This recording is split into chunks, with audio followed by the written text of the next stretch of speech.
आइए अब हम क्या देखते हैं, लघु सिद्धांत कौमुदी। कौमुदी का अर्थ क्या है? चांदनी। इसका वो क्या होगा? लघ्वी चासौ सिद्धांता नाम कौमुदी। समास कौन सा हो गया? इसमें तत्पुरुष गर्भक कर्मधारय होगा। तत्पुरुष गर्भक कर्मधारय। हम कहां तक पढ़े थे इसके पहले? इंद्रेच यहां से शुरू करना था ना। अब हम स्फोटाइनस हो गया था, उसमें तीन तीन रूप बन रहे थे, गोग्रम, गो अग्रम और गवाग्रम। इसके बाद है सूत्र है इंद्रेच। अब अगला नियम देखते हैं। अगला नियम क्या है? इंद्रेच। इंद्रेच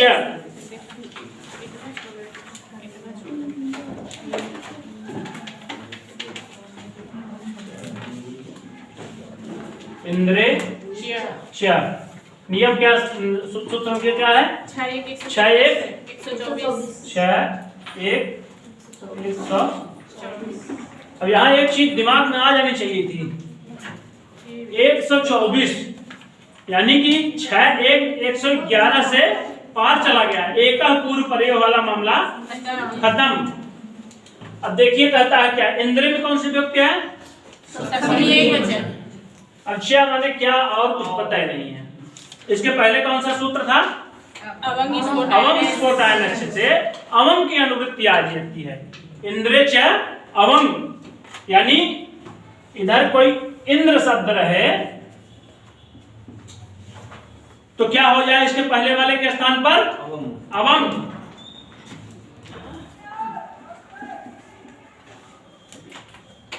ठीक। इसके पहले आया था ना एंगा पदांतादति, पदांत एंग हो, उसके बाद पदांत एंग माने ए या ओ हो, तो इसको क्या हो जाए? अवंग आदेश हो जाए। फिर एक नियम आया था, किसके स्थान पर अवंग हो? किस नियम से?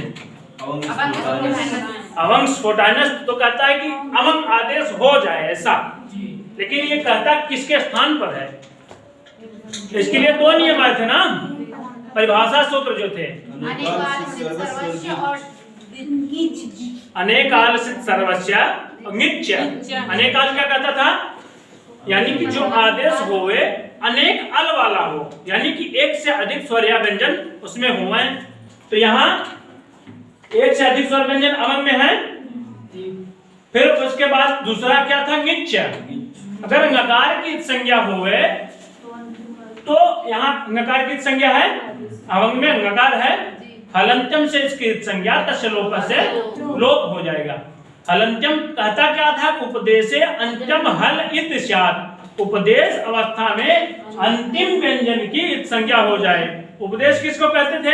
उपदेशा आद्योच्चारण, यानी जो पाणिनि कात्यायन पतंजल इत्यादि ने जो हमको बताया है, तो ये पाणिनि जी जो बता रहे हैं ना, अवंग आदेश हो जाए ऐसा। जो हमारे वैयाकरण हैं उन्हीं तो बता रहे हैं, जो आदि हैं जिनको हम डायरेक्ट नहीं जान रहे हैं। तो ये क्या हो गया? आदि उच्चारण है, तो इसके अंतिम व्यंजन की संज्ञा और तच्छलोपा से लोप। ये प्रक्रिया भी तो सामान्य रूप से बता रहा हूं, जब आगे आएगा जो नियम उसको मैं विशेष रूप से बताऊंगा। इसकी संज्ञा लोप हो गया, बचा क्या? अब यही अब किस स्थान पर बैठे, ये पूरा अवंग बैठता है, बाद में नकार की संज्ञा होती। ङिच्च कहता क्या था कि यहाँ नकार की संज्ञा हुई हो, यहाँ नकार की संज्ञा हुई है, अब कहां बैठ जाए? अंत्यस्य, यानी जो गो का ओकार है उसके अंतिम वर्ण में ओकार या एकार इसके स्थान पर होए, तो यही ओकार के स्थान पर बैठ जाता है। अब देखिए इसका क्या है? गो धन इंद्र, ग है, उसके बाद ओ है, फिर इंद्र। ये कहता है कि इंद्र शब्द परे होने पर गो के ओकार को अवंग आदेश हो जाए। ये नियम यही कहता है। इस नियम का अर्थ अगर आप जानना चाहेंगे तो ये कहता है कि इंद्र शब्द परे हो, तो इंद्र शब्द परे है, फिर कहता है गो के ओकार को अवंग आदेश हो जाए। इसको अवंग आदेश करता है, इस च के द्वारा अनुवर्तित होकर के आता है वो, तो इसको क्या हो जाए? अवंग। अब ये अवंग कैसे पता चला कि गो के ओकार पर होगा? निच्च से, क्योंकि नकार की एक संज्ञा है। ठीक, अब ग धन अवंग बचा, इसकी संज्ञा लोप हो गया, बचा क्या? अव धन इंद्र।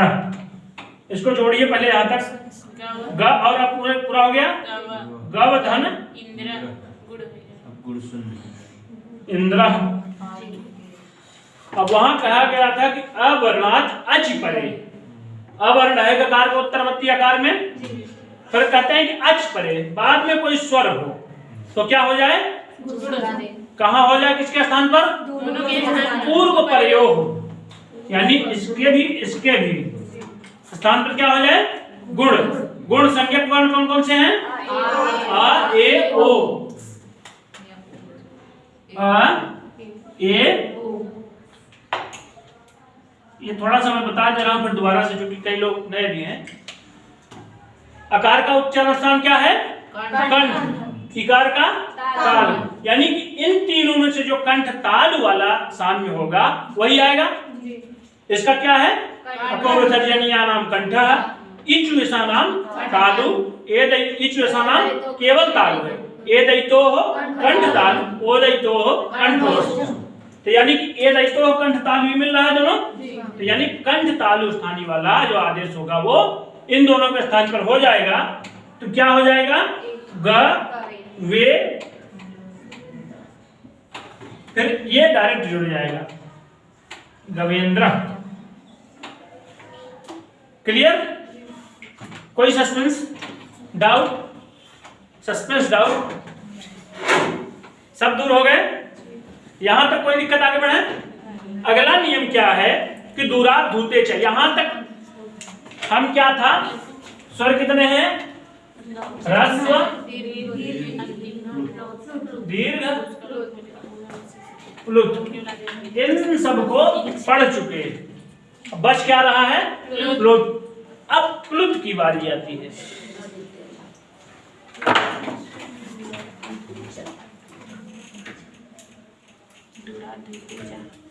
प्लुत किसको कहते हैं?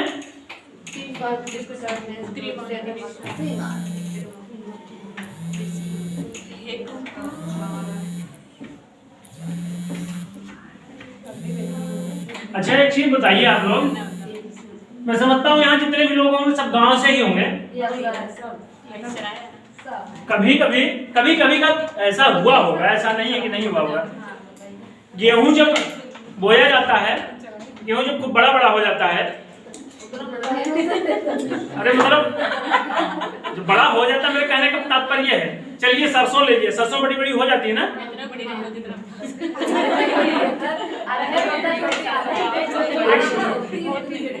एक चीज बता दें, 2-3 लोग थे जो इंटरव्यू देने गए, तो अब ये राजनीति विशेष से लोग कहते हैं, मैं राजनीति की बात नहीं करता हूँ। फिर एक बार हुआ क्या कि लोग गए, इंटरव्यू चल रहा था, तो जब जाते थे पूछ के आते थे, आपसे क्या पूछे? वही हमसे पूछे कि बताइए वह जाता है, इसका अंग्रेजी में अनुवाद कर दीजिए। ऐसे ऐसे होते होते जब एक था जिसको थोड़ा सा सब लोग ऐसे ही समझ लिए थे, वो जाता था तो उससे पूछते बताओ पेड़ गिरा चर से, इसका अंग्रेजी में अनुवाद करो। अब पेड़ गिरा चर से का कौन अनुवाद हो अंग्रेजी? ऐसे बजाओ तो हर परक टोकत रहा बजत रहा। तो सुना फिर क्या हो, जब गेहूं बड़ा हो जाता था तो हम लोग जाते थे, तो जई जानते हैं? जई, जिसको वर्तमान समय में जो बड़े बड़े लोग हैं, मतलब ओट्स कहते हैं, इसमें ओट्स का आटा खा रहे हैं लोग, जिसको हमारे यहाँ भैंस गाय खाती थी। उसको तो जौ कहते हैं। जौ और जई दोनों अलग प्रजाति हैं।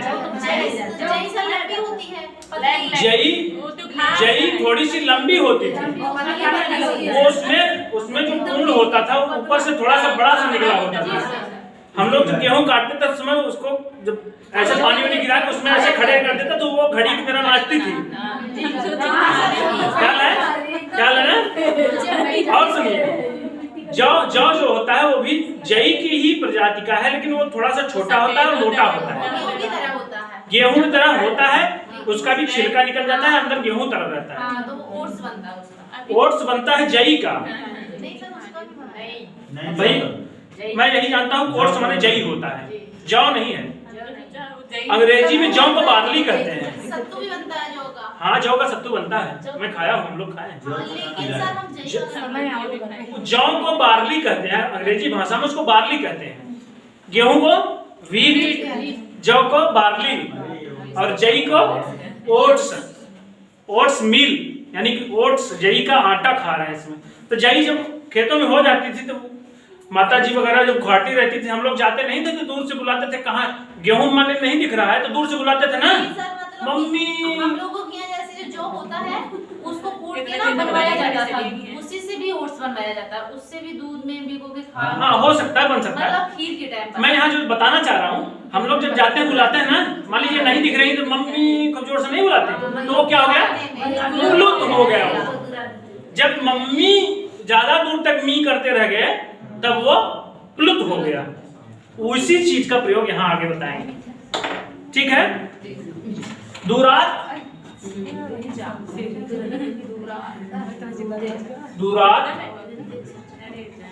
ऊते च। दूरात माने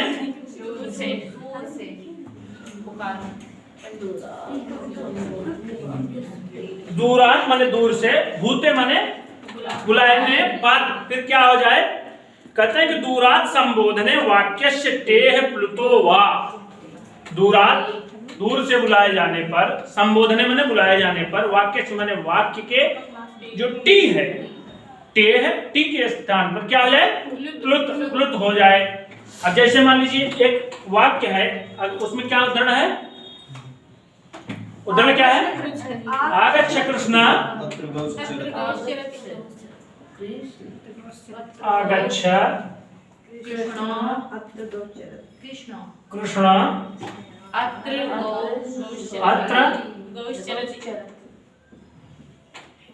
गौश्चरति। अत्र गौः चरत या गौश्चरत संधि लगी है, इसलिए गौश्चरति हो गया, ठीक है?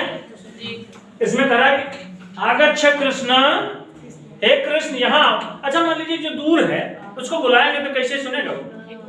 राम संकेत से किया। मान लीजिए, आवाज तो देंगे ना उसको। सुनिए, मान लीजिए उसको हाथ नहीं है, तब कैसे संकेत देगा? तेजी से बुलाएगा, हे कृष्णा। ऐसा जब जो दो देरी तक णकार का यहाँ उच्चारण देर तक रहेगा तब क्या हो जाएगा? प्लुत हो जाएगा। ये कैसे होगा? विकल्प से। इसमें लिखा गया ना दूरात धूते च, इसके वृत्ति में लिखा गया दूरात संबोधने, दूरात माने दूर से, संबोधने माने बुलाए जाने पर, वाक्य से माने वाक्य के, टेह माने टी की, प्लुतो वा स्यात्, प्लुत संज्ञा हो जाए, वो प्लुत हो जाए। प्लुत किसको कहते हैं? यानी इस अवस्था में ज्यादा देर तक जब उच्चारण करते रहते हैं दूर से बुलाने पर। अच्छा, टी टी क्या है यहाँ?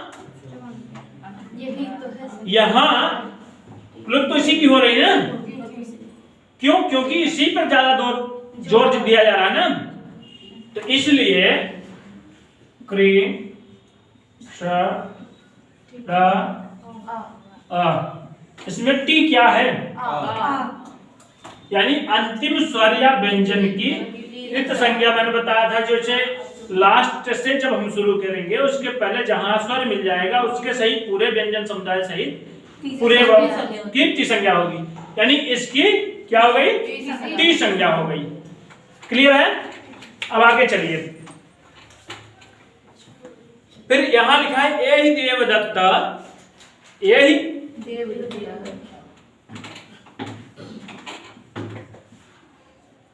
यही देव दत्त, ये ही माने भाई यही था, आधन ई,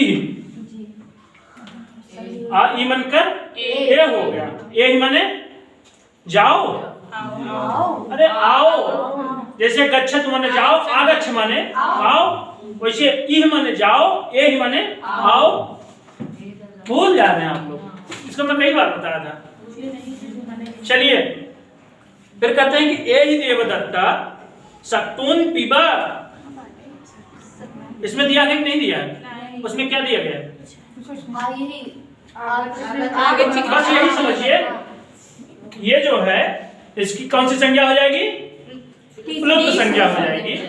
और आगे नियम जब आएगा, अगला नियम क्या है? प्लुत प्रक्रिया अचिनित्यम। ये प्लुत बता दिया कि प्लुत किसकी होगी, यानी कि कृष्ण के डकारोत्तरवर्ती आकार की, ये की प्लुत संज्ञा हो जाएगी। अब आगे देखिए,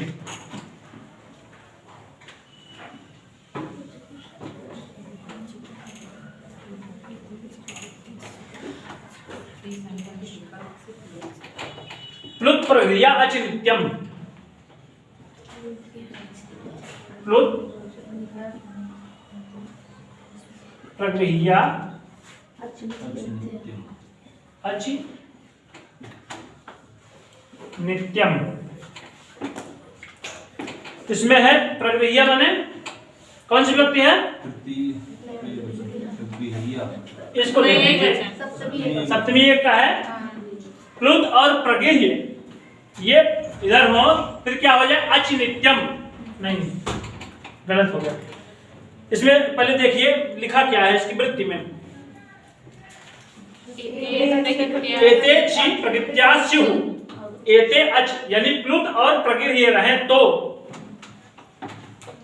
इधर प्लुत और प्रगेह्य बाद में कोई अच रहे तो इनकी क्या वो हो जाती है? प्रगेह्य संज्ञा। नहीं नहीं, कहते हैं एते छि, ये प्लुत और प्रगेह्य प्रकृत्या माने प्रकृति भाव हो जाए, स्युः प्रकृत्या स्युः प्रकृति भाव हो जाए।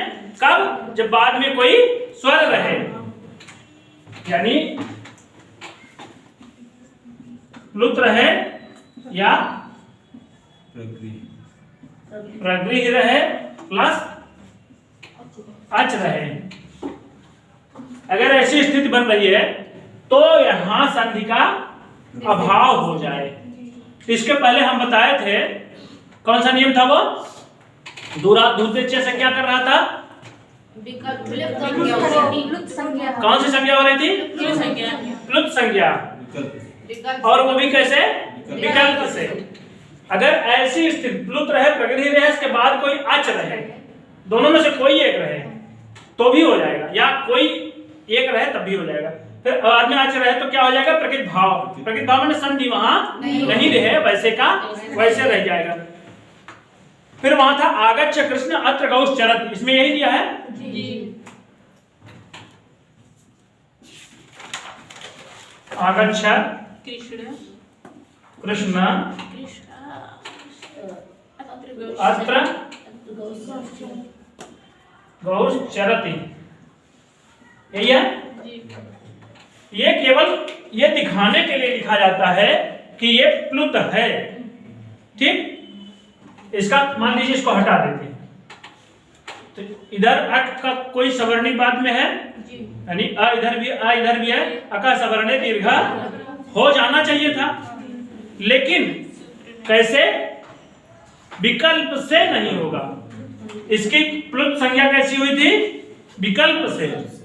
तो विकल्प से ये भी बनेगा, तो कैसे हो जाएगा? बस केवल ऐसे ही रह जाएगा, इसमें एक पक्ष में ऐसे रह जाएगा, लेकिन दूसरे पक्ष में क्या होगा? कृष्ण धन अत्र मिल जाएगा तो कृष्णार्थ हो जाएगा।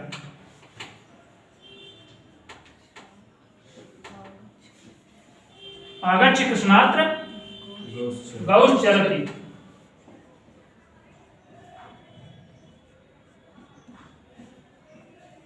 ठीक है। एक एक मत में ये हो गया, दूसरे मत में ये हो गया। किसी को कोई संदेह? आ गया समझ में? बोल नहीं रहे हैं? नहीं समझ में आया? फिर से देख लेते हैं। दूरात धूतेच कहता है कि दूर से संबोधन किए जाने पर जो रहे क्या, कौन? जैसे उसका उदाहरण क्या था? अरे अगला वाला नियम क्या था, मैं भूल जा रहा हूँ नियम।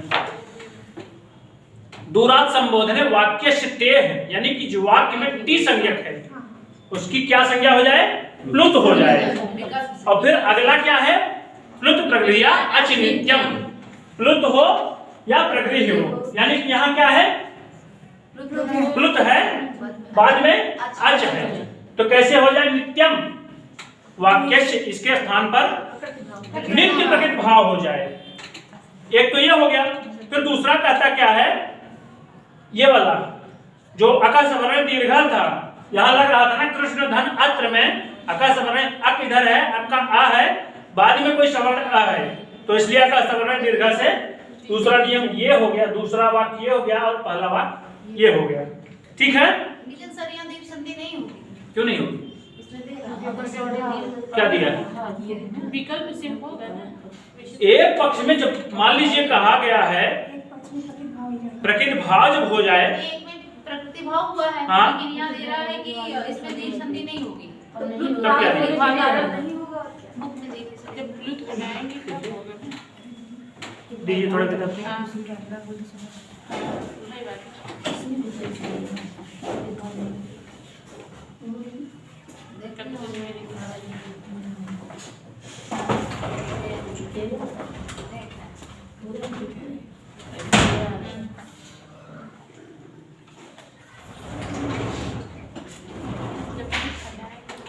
यहाँ लिखा क्या है कि कृष्ण में प्लुत है, प्लुत होने से यहाँ दीर्घ संधि नहीं हुई है, यहाँ नहीं हुई है दीर्घ संधि। अच्छा, इस वाक्य में दीर्घ संधि नहीं हुई है। इसमें तो भाई जब ये कह दिया कि विकल्प से, विकल्प माने एक तो वो बनेगा, दूसरा कोई भी बनेगा। ये तो प्रकृति भाव होगा। ये प्रकृति भाव हो गया इस सूत्र से, प्लुत प्रक्रिया अचिनित्यम इस नियम के तहत। फिर दूसरा क्या था? दूसरा उदाहरण खड़ा था कृष्ण धन अत्र बराबर कृष्णात्र, ये हो जाएगा। ये केवल इस नियम की बात कर रहा है, जैसे लिखा गया है प्लुत प्रक्रिया अचिनित्यम, इस नियम में नहीं लगेगी दीर्घ संधि, बस ये बताना चाह रहे थे। हाँ, प्लुत अगर आप नहीं करना चाह रहे हैं तब हो जाएगा। अगला नियम क्या है? ईदु दे द्विवचनम प्रक्रियम। सही से इसका पहले उच्चारण करिए। ईदु दे द्विवचनम प्रक्रियम। ईत ऊत एत द्विवचन की प्रक्रिया संज्ञा होती है। अब यहाँ आप लोगों का जो पहले शब्द रूप पढ़ाया गया है उसका प्रयोग आ गया ना। अच्छा, एक चीज और बता दूं, जो अदस शब्द का है रूप बहुत ही इंपॉर्टेंट है। स्त्रीलिंग में प्रथमा व्यक्ति बहुवचन में क्या रूप बनेगा? अदस शब्द का बहुवचन। नहीं अमू, सॉरी अमू। स्त्रीलिंग में अमू बनेगा। अमू बनेगा। असौ अमू। अमू विसर्ग रहेगा। विसर्ग रहेगा कि नहीं रहेगा? आधे लोग अमू कह रहे हैं, आधे लोग अमू कह रहे हैं। अमी तो पुल्लिंग में और बनेगा। और पुल्लिंग में क्या रहेगा? असौ अमू अमी। नपुंसकलिंग में अदह अमू अमूनि। क्लियर है? फिर चलते हैं। ईदु दे द्विवचनम प्रक्रियम।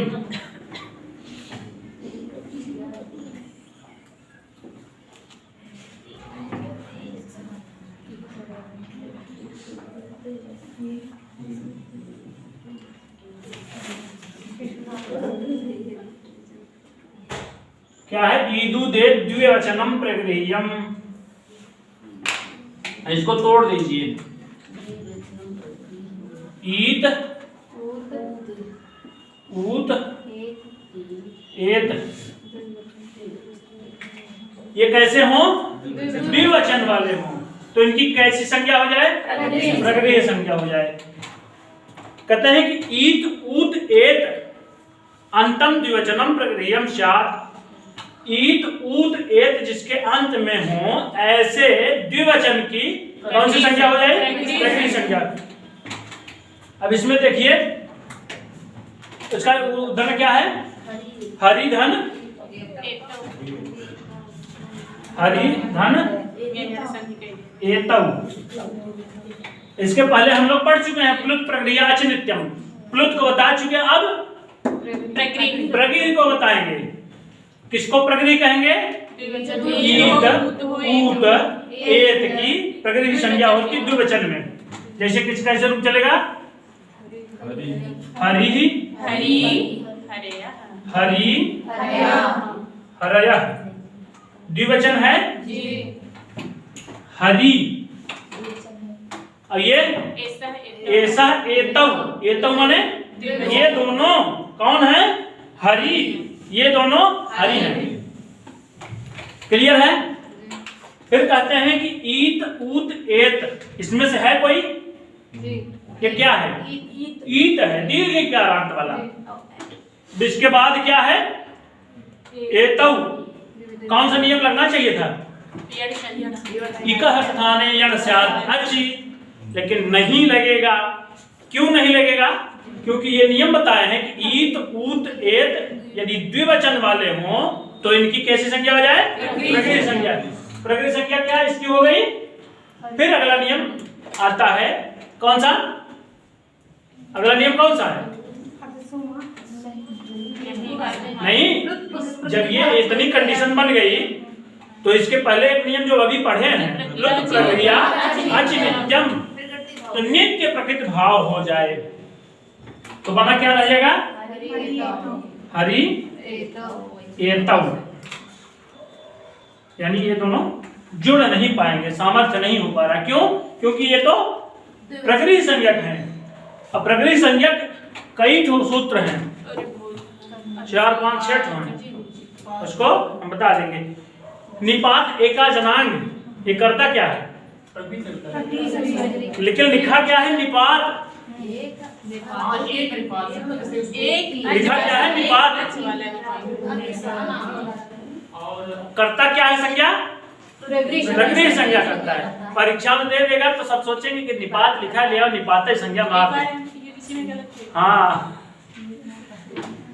चूंकि मैं जान रहा हूँ, मैं भी वही परीक्षा कभी दिया था, मुझसे भी वो गलतियां हुई हैं। ठीक है, चलिए फिर अगला क्या है? यानी ईत का हो गया, बचा क्या है? ऊत का एत का। विष्णु धन इमौ, अयम इमौ इमे। इमौ माने ये दोनों कौन है? विष्णु है। तो विष्णु का रूप कैसे चलेगा? विष्णु विष्णु विष्णव। द्विवचन है, यहाँ भी है, उकारांत है। ठीक, तो क्या हो जाएगा? प्लुत प्रक्रिया अच नित्यम से नित्य प्रकृति भाव हो जाएगा, यानी संधि का अभाव हो जाएगा। बन क्या जाएगा? विष्णु इमौ, यानी संधि का अभाव हो गया। फिर अगला नियम क्या है? यानी बचा क्या है? एत का।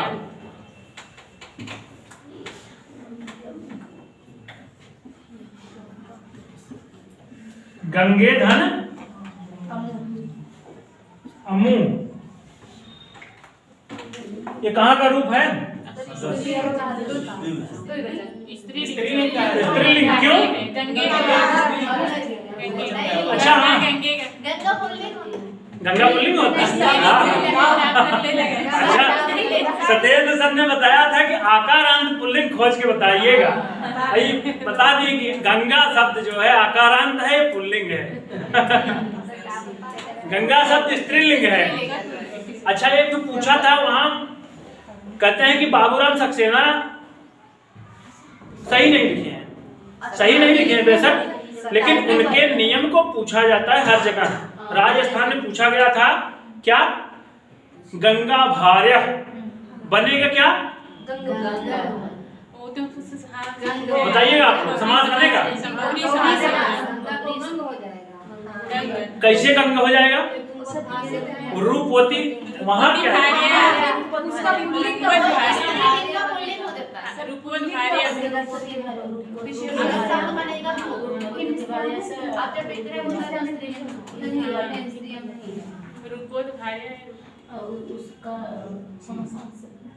रूपवत भार्य है बहुवचन में, लेकिन इसका विग्रह क्या होगा, रूपवती, रूपवती नहीं, रूपवती भार्या यस्य, अरे यस्य सा नहीं होगा, क्यों नहीं होगा, सा होगा, इसलिए रूपवती पत्नी है जिसकी। अब मान लीजिए किसी की पत्नी, किसी औरत की ही कोई पत्नी हो, तब अब तो सेम विवाह हो रहे हैं, तब बनाना पड़ जाएगा भाई, वो भी करना पड़ जाएगा, हो सकता है। तो रूपवती भार्या माने पत्नी है जिसकी, ऐसा कोई व्यक्ति विशेष, तो बन जाएगा रूपवत भार्या। तो यहां ह्रस्व हो जाता है, ठीक, लेकिन यहां मूल शब्द क्या है, रूपवत, ठीक। अब गंगा भार्या यस्य, गंगा भार्या वाली पत्नी है जिसकी, गंगा पत्नी है जिसकी, अर्थात वो कोई अन्य पुरुष है।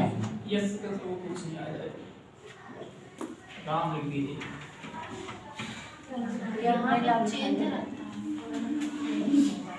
बनेगा क्या, गंगा भार्या।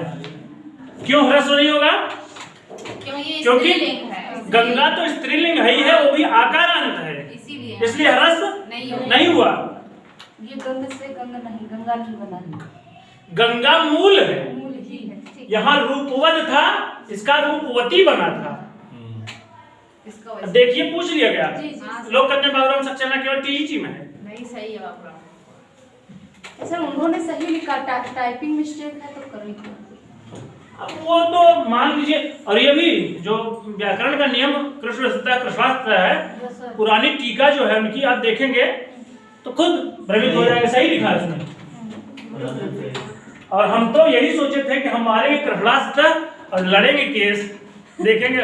अब भाई साहब हमारे एक मित्र थे, वो दिखा दिए कि ये देखो किताब क्या लिखा है इसमें, अब तो सारी बुद्धि ढिल हो गई। हाँ भैया, कृष्णा जी सीता हमारे होते थे, ठोर पड़ता हमारा, हो क्या जाता, छठ रंग ही नहीं पाए तो क्या हो जाता, हमारे दिमाग में वो बैठ गया था और किताब में बनाया है। हम लोग पहली बार पढ़ रहे थे, सर लोग को सही करवा दिए थे, ये गलत हो गया था, हम लोग थीसिस सही। चलिए, गंगे धन अमु बराबर एत की बात चल रही थी ना, ईट ऊत एत, तो एकारांत है, बाद में क्या है, अ है, तो यहाँ क्या हो जाएगा, प्लुत प्रक्रिया अच नित्यम। ये गंगा, गंगे, गंगाह रूप चलता है ना, द्विवचन का है एकारांत, इसलिए गंगे अम्मू यही रह जाएगा, यानी संधि का अभाव हो जाएगा। ठीक है, आगे चलते हैं। अगला नियम क्या है, अदसोमात। अदसोमात ये प्लुत प्रकृति संज्ञक सूत्र जो 4-5 है, इसको मैं अभी लिखाऊंगा नहीं, इसको आप लोगों को दे दूंगा, लिख लीजिएगा। समय हो गया, एक और पढ़ा दें। चलिए, ये कठिन नहीं है। अदसोमात, ये 4-5 सूत्र ना, बस केवल दिमाग में बैठाने के उद्देश्य से पढ़िएगा कि ये कहता क्या है, ये करता क्या है। प्रकृति संज्ञा करता है कि निपात संज्ञा करता है कि प्लुत संज्ञा करता है। यहाँ किसकी किसकी बात चल रही है? केवल प्लुत और प्रकृति की। अदसो मात, मात माने पंचमी विभक्ति, जैसे रामात, पुष्पात। ठीक है, कहते हैं कि इसकी वृत्ति में देखेंगे तो क्या लिखा है? अस्मात् परा विदूतौ। अस्मात् माने अदस शब्द के बाद ईट और ऊट प्रकृतियः स्यात्। कैसे होते हैं? मानी अदस शब्द के मकार के बाद, इसमें अदसम में कौन सी विभक्ति होगी? पंचमी षष्ठी तो दोनों होगी, अदसा अनुबंधा दोनों होगी। विशेषण किसका है? मात का, ये भी पंचमी में हो जाएगा। यानी अदस शब्द के मकार के बाद, अदस शब्द के मकार के बाद क्या हुए? ईट और ऊट, इकारांत हो या उकारांत, दीर्घ ऊ रहेगा। अब अदस शब्द का रूप बताइए क्या क्या है? अदस शब्द का रूप कैसे चलता है? अभी आधे लोग बोल रहे हैं अदस शब्द का रूप आप लोगों को नहीं आता है, मैं खूब जानता हूं, नहीं आता है, इसको रट डालिए, बहुत इंपॉर्टेंट है। कैसे चलता है? असौ अमू अमी। ये क्या है? पुंलिंग। स्त्रीलिंग में असौ अमू अमूह, स्त्रीलिंग का है। अदह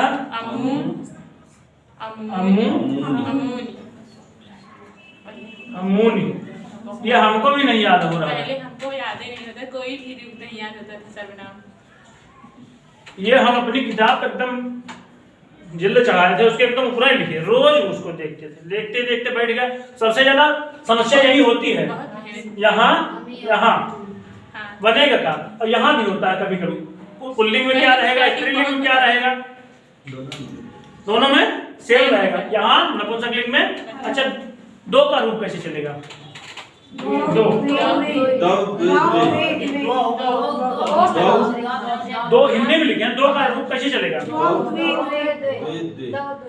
दो क्या है? पुल्लिंग, स्त्रीलिंग नपुंसकलिंग दोनों होगा। द्वे पुल्लिंग, दो स्त्रीलिंग नपुंसकलिंग और स्त्रीलिंग, स्त्रीलिंग, ये दोनों द्वे द्वे रूप चलेंगे। हाँ, द्वे दो नहीं चलेगा। अच्छा हाँ, द्वौ द्वौ द्वाभ्याम द्वाभ्याम द्वाभ्याम द्वयोः द्वयोः, द्वे द्वे द्वाभ्याम द्वाभ्याम द्वयोः द्वयोः। ऐसे नपुंसकलिंग में द्वे द्वे द्वाभ्याम द्वाभ्याम द्वाभ्याम द्वयोः द्वयोः। ठीक है, प्रकरण आ जाने पर जान लिया करिए। अब देखिए बात किसकी किसकी कर रहे हैं? मकार के बाद उकार हुए, अदस शब्द के मकार के बाद इकार या उकार हुए। तो कहाँ ये है उकार, ये है उकार, ये है उकार। अब फिर कहते हैं इकार भी हुए। इकार कहाँ है? यहाँ है, ये है, ये है।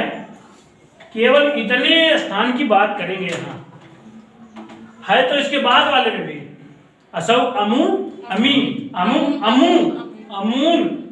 और स्त्रीलिंग वाले क्या हो जाएगा? तृतीया बहुवचन में ठीक है, अमूम।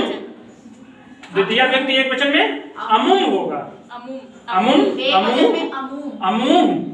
ठीक है, चलिए कहते हैं कि अदस शब्द के अवयव, यानी कि जो अदस शब्द का ये अवयव मकार है, इसके बाद क्या हो? उकार या इकार, इकार हो या उकार हो। फिर क्या कहते हैं कि ये दोनों कैसे हो जाए? प्रकृति संज्ञक हो जाए। यानी कि